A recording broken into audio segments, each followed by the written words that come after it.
Nakama. Sebelumnya kita ketahui bahwa alur cerita manga One Piece ini sudah mencapai tahap perang puncak di Onigashima.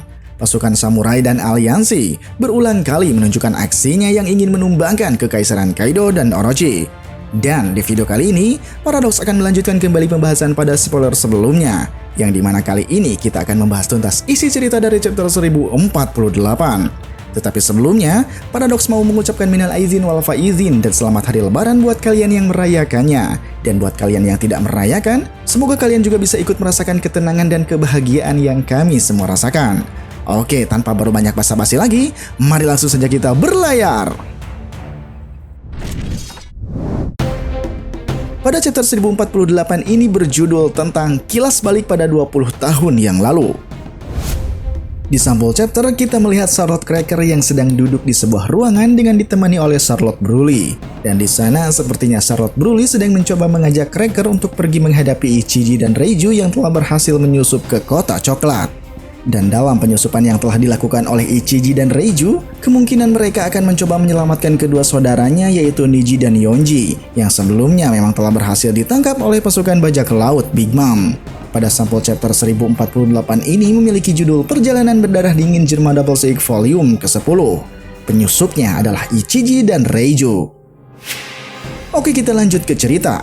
Pada scene awal telah menceritakan bagaimana Momonosuke yang masih dalam usahanya untuk menciptakan sebuah pijakan awan agar dapat menahan kejatuhan Pulau Onigashima. Dan di dalam keadaan yang telah terdesaknya tersebut, Momonosuke juga telah dihadapkan oleh permintaan dari Luffy agar segera memindahkan Pulau Onigashima dari jangkauan serangannya. Akan tetapi di dalam usaha yang terus dilakukannya, rupanya Momonosuke masih belum dapat menciptakan sebuah pijakan awan seperti yang telah Kaido lakukan. Dan Momonosuke pun memberitahu Luffy bahwa dia tidak dapat melakukannya. Di tengah keputusasaannya, tiba-tiba Momonosuke kembali diingatkan oleh amanat sang ibu untuk membangkitkan kembali klan keluarga Kozuki pada 20 tahun yang akan datang. Sehingga atas ingatannya tersebut, Momonosuke seolah dibuat termotivasi untuk kembali melanjutkan usahanya. Usaha yang dilakukan oleh Momonosuke ini sepertinya belum menuai hasil yang baik dalam langkah penyelamatan Pulau Onigashima. Kita pun masih belum dapat memprediksi bakal seperti apa hasil dari usaha yang telah dilakukannya saat ini.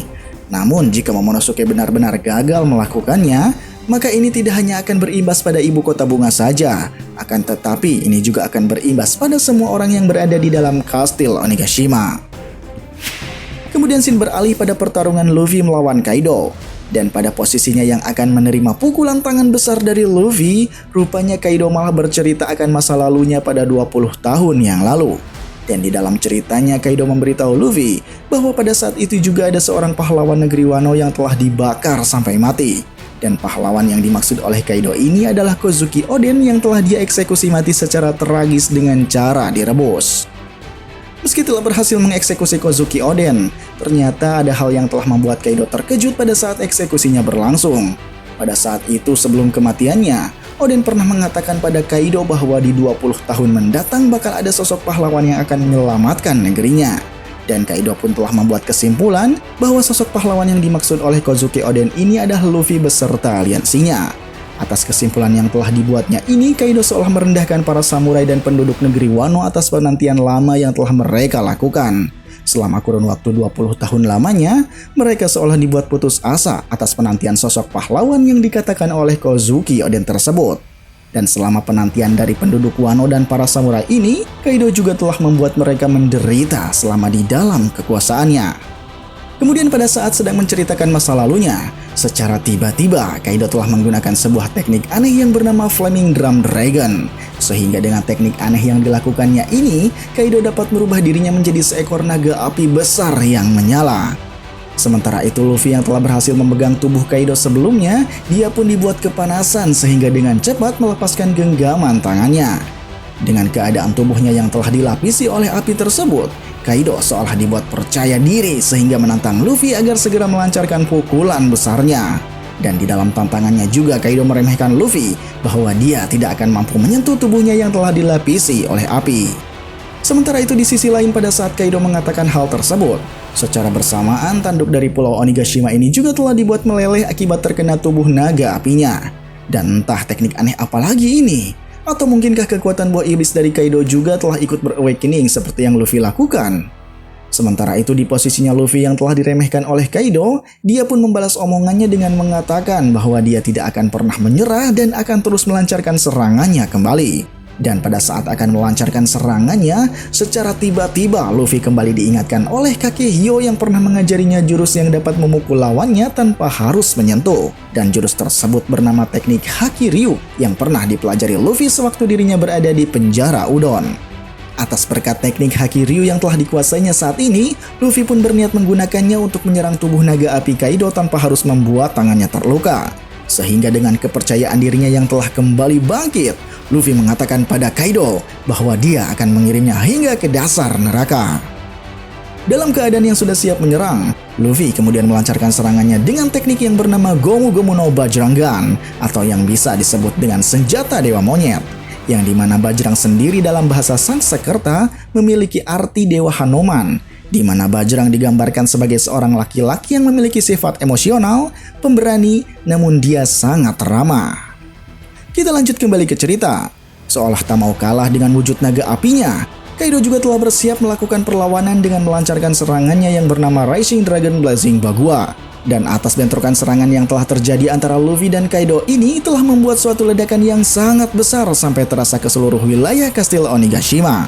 Sementara itu di dalam ruangan kastil, kita juga diperlihatkan dengan posisi keberadaan Usopp yang tengah bersama dengan Kinemon dan Kiku. Setelah melihat keadaan Kinemon dan Kiku yang masih tidak sadarkan diri, Usopp pun seolah dibuat panik dan terus memeriksa keadaan mereka berdua yang ditakutkan sudah tidak bernyawa lagi. Kemudian di dalam area kastil, kita juga melihat para samurai yang masih dalam posisinya untuk menantikan hasil dari pertarungan antara Luffy melawan Kaido. Di dalam keadaan yang tengah melihat ke atas atap, para samurai ini telah berharap agar Luffy segera dapat memenangkan pertarungannya. Sementara itu di posisinya Kawamatsu yang berada di tengah para samurai, dia pun seolah memiliki harapan yang sama seperti para samurai yang lainnya. Karena menurut anggapannya, jika Kaido tidak dapat dikalahkan, maka kesedihan negeri Wano ini tidak akan pernah berakhir. Kemudian Shin pun beralih dan menceritakan kembali pada peristiwa 20 tahun yang lalu saat eksekusi Kozuki Oden dilakukan. Dan saat eksekusinya sedang dilaksanakan, pada saat itu Oden telah berhasil menyelamatkan para pengikut setianya yang bernama Akazaya 9 dari eksekusi mati yang telah dilakukan bersamanya. Oden melakukan hal itu dikarenakan dia berharap para pengikutnya bisa meneruskan tekad dan dendamnya pada Kaido dan Orochi pada 20 tahun mendatang.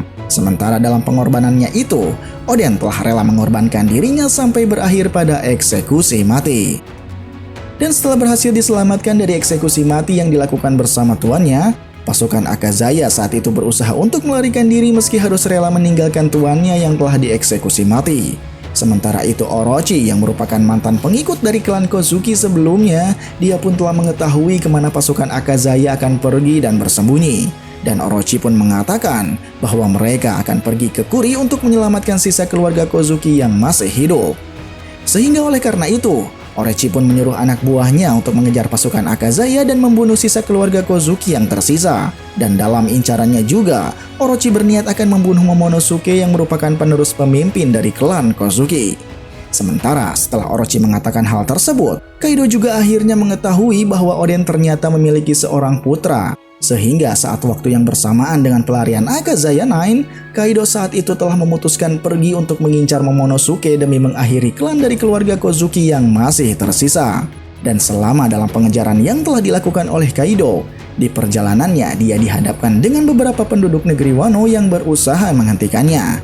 Namun sayangnya usaha yang dilakukan oleh penduduk negeri Wano ini telah berakhir dengan sia-sia, karena saat itu Kaido dapat mengalahkan mereka dengan sangat mudah. Sementara itu Orochi yang menduduki posisi shogun saat itu, dia pun meminta anak buahnya untuk membunuh siapa saja yang berani menantang dirinya dan Kaido.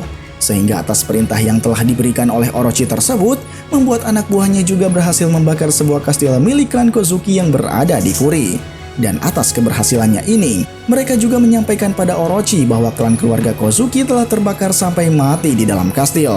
Meskipun begitu, Orochi dan anak buahnya ini tidak menyadari bahwa sisa dari klan keluarga Kozuki yang mereka anggap mati ternyata telah berhasil diselamatkan. Akan tetapi, memang dalam insiden yang terjadi ini, Kozuki Toki harus rela meregang nyawa demi memberangkatkan Momonosuke dan beberapa pasukan Akazaya ke masa depan. Dan Kozuki Toki melakukan ini karena dia percaya bahwa anaknya dan pasukan Akazaya akan kembali menghidupkan klan Kozuki pada 20 tahun yang akan datang. Sementara itu pada saat yang bersamaan dengan insiden kematian Kozuki Toki, beberapa samurai yang masih tersisa sedang melakukan suatu perlawanan terhadap Kaido dan Orochi, yang dimana pada beberapa orang samurai ini juga terdapat 4 orang daimyo yang ikut membantu para samurai melakukan perlawanan. Salah satu di antara mereka adalah Tuan Yasui dengan ditemani ketiga orang daimyo yang pernah diceritakan berada dalam satu gua bersama dengan Yamato. Mereka adalah Udon, Ringo, dan juga Kibi. Akan tetapi sayangnya, perlawanan yang telah dilakukan oleh para samurai dan daimyo ini tidak berlangsung lama, dan mereka pun dengan sangat mudahnya dapat dikalahkan oleh Kaido. Sehingga atas kekalahan yang dialami oleh para samurai dan daimyo ini telah membuat Kaido dan Orochi meremehkan mereka karena dianggap terlalu lemah. Lalu setelah kekalahan yang dialami oleh ketiga orang daimyo yang bernama Udon, Ringo, dan Kibi, kemungkinan telah menyebabkan mereka pun ditahan di dalam sebuah gua. Dan saat itulah mereka mulai bertemu dengan Yamato yang kala itu juga ditahan di dalam gua yang sama karena hukumannya. Sementara itu keberadaan seorang daimyo yang bernama Tuan Yasui, sepertinya setelah insiden itu dia telah berhasil melarikan diri dan bersembunyi di antara penduduk kota Ebisu. Namun sayangnya setelah berada di sana, Tuan Yasui malah berubah drastis keadaannya seperti orang gila karena juga ikut berdampak memakan buah iblis Smile di kota Ebisu. Setelah serangkaian peristiwa itu berlalu, bersamaan dengan runtuhnya era klan Kozuki, membuat negeri Wano pun telah dibuat berubah sangat drastis ketika berada dalam kekuasaan Kaido dan Orochi. Mereka menjadikan negeri Wano sebagai tempat pabrik pembuatan senjata dengan memperbudak banyak penduduk Wano di dalamnya. Sehingga akibat banyak pabrik senjata yang telah mereka dirikan, lingkungan negeri Wano pun telah menjadi sangat kotor oleh limbah yang telah mencemarinya. Air sungai yang sudah terkontaminasi limbah membuat para penduduk sangat kesulitan untuk mendapatkan air bersih, dan banyak ladang juga ikut tercemar sehingga sulit untuk mereka jadikan lahan pertanian. Dan imbas dari itu semua, banyak dari penduduk negeri Wano telah mengalami kematian karena dilanda kelaparan. Sementara itu para samurai yang telah dijadikan budak di pabrik pembuatan senjata, mereka juga telah mengalami penderitaan yang sangat pedih atas kerja rodi yang dilakukan oleh Kaido dan Orochi. Tak jarang dari mereka yang kelelahan atau tidak bisa kembali bekerja malah dibunuh oleh para bawahan Kaido yang bertugas mengawasinya. Meskipun para penduduk negeri Wano tengah mengalami masa pahitnya, di dalam keyakinannya mereka telah mempercayai akan perkataan yang telah diungkapkan oleh Kozuki Toki. Dan sangat besar harapan penduduk negeri Wano ini untuk kedatangan sosok yang akan menyelamatkan negerinya pada 20 tahun mendatang. Sementara itu di sisi lain, penderitaan juga tengah dialami oleh penduduk negeri Wano lain yang berada di kota Ebisu, di mana penderitaan yang telah dialami oleh penduduk di sana membuat mereka harus jadi sasaran Orochi untuk mengkonsumsi sisa dari buah iblis Smile yang gagal. Sehingga karena akibat keadaan lapar, mereka pun terpaksa untuk memakan buah tersebut, dan penduduk kota Ebisu ini mau tidak mau harus merasakan efek samping yang menjadikan diri mereka terus tertawa sepanjang hidupnya. Dan atas sebab kekejaman yang telah dilakukan oleh Kaido dan Orochi ini, mereka pun seolah sangat menikmatinya dan dibuat tertawa atas perbuatan yang telah dilakukannya. Kemudian scene beralih ke masa sekarang, tempat di mana Orochi dan Komurasaki berada. Di dalam keadaan yang dapat menggunakan kekuatan buah iblisnya kembali, rupanya Orochi masih dalam keadaan terjebak oleh iblis api yokai yang sedang melahap dirinya. Dan oleh karena keadaannya tersebut, Orochi saat itu mencoba untuk menerjang Hiyori agar ikut terbakar mati bersamanya. Akan tetapi pada saat yang bersamaan, teriakan Hiyori yang sedang terancam ini pun telah terdengar oleh Denjiro yang saat itu telah berhasil menyelamatkannya. Dan penyelamatan yang dilakukan oleh Denjiro ini pun telah berhasil membuat kepala naga Orochi terpenggal oleh tebasan pedangnya. Lalu pada saat ambang kematian Orochi sedang berlalu, Shin pun memperlihatkan keberadaan penduduk ibu kota bunga yang sedang mengharapkan kematian Orochi yang telah menjadi kenyataan. Kemudian pada akhir chapter kita kembali pada pertarungannya antara Luffy melawan Kaido. Dan selama pertarungan di antara mereka sedang berlangsung, Luffy dan Kaido telah menciptakan suasana yang sangat menegangkan oleh bentrokan hebat yang telah dilakukannya. Bentrokan yang telah mereka lakukan ini juga sangatlah brutal, di mana keduanya dapat melakukan serangan hebat meski tanpa bersentuhan. Dan atas kejadian pertarungannya ini, Luffy dan Kaido seolah memiliki julukan sebagai para penakluk haki yang sangat hebat. Pada chapter 1048 ini telah memiliki banyak cerita bernuansa nostalgia pada 20 tahun yang lalu, saat dimana awal Kaido menguasai negeri Wano. Di chapter ini seolah terlalu banyak mengulur waktu dengan banyak menyajikan cerita yang pernah Oda buat sebelumnya. Alasan Oda mengulur waktu untuk Arc Wano Kuni ini memang masih menjadi misteri. Ataukah mungkin dia ingin menunda penyelesaiannya sampai garapan film Red rilis? Ya, kita pun tidak mengetahuinya secara pasti, akan tetapi bagaimanapun itu kita tetap ikuti saja bagaimana alur cerita selanjutnya. Dan nantikan pada pembahasan video selanjutnya. Salam Paradox.